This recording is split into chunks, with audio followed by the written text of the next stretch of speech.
Let's talk about increasing and decreasing functions. So I have a definition on Canvas on the notes section for this section.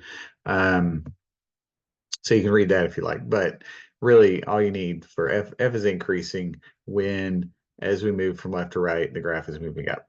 F is decreasing as we move left to right, the graph is moving down. So always looking left to right, we're always looking to see if it's moving up or moving down.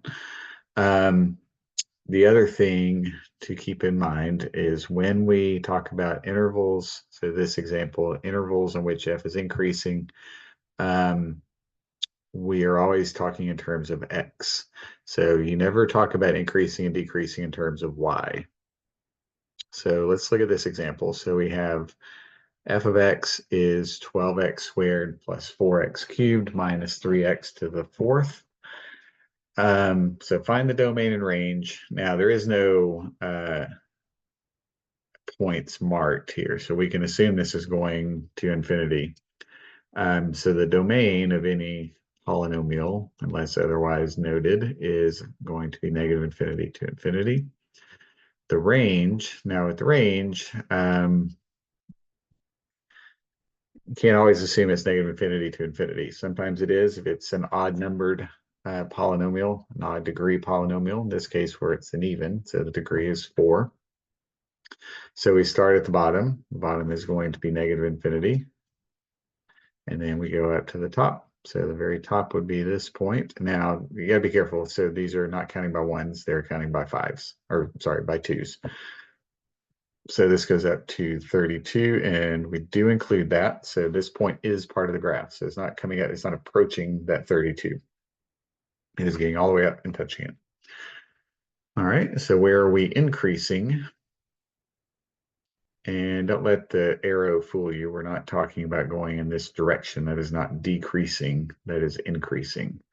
So we are increasing from negative infinity to negative 1. And we don't include the endpoints. So why don't we include the endpoints? Well, at negative 1, it is actually not doing anything. At that point, the graph is flat. So it's not increasing or decreasing. So we don't include that in either place. So don't include the endpoints. We are decreasing from negative 1 to 0. In fact, well, we'll just do these together. So negative 1 to 0. Then from 0 to 2, we are increasing. And then from 2 to positive infinity, because we are talking about the x values. If we're talking about y values, we would go to negative infinity, but it's 2 to infinity because we're talking about the x going out like that. Okay. The other thing to notice, if you get one of these, the other one is just going to be whatever is left over. So in this case, negative 1 to 0 would be left over, and then 2 to infinity would be left over. So once you get one, you kind of get the other for free. Then, last thing for this chapter is local maximum and minimum values. So this is just talking about where the graph changes from increasing to decreasing. We're not talking about necessarily the highest points on the graph. So for instance, this point here is a local maximum. It's not the absolute maximum. If this keeps going, there is no absolute maximum, but it is a local because it's increasing until you get there and then it's decreasing. Same thing here. This is a local minimum. Even though this point is lower, this point is the lowest of the points around that point. So it's called the local minimum. So let's find the local max and min.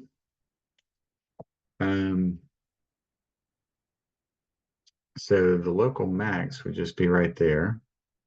And I think most of the time they want you to put these, I think they want you to put these in ordered pairs. So the ordered pair, so the max would be negative 1, and then let's see, 5, 10, 15. So that'd be, I think that was about 7. And then the local minimum would be 2, negative 20. Okay, now is there another one? Nope, that's it. Okay, so fairly basic stuff. Well, kind of a lot of information. If you don't like graphs, you probably won't like this section, but um, you should get familiar with graphs because you're going to use them a lot in calculus, and they're not too difficult once you kind of get used to looking at them and using them and reading them and that kind of thing. So, if you have any questions, feel free to email me.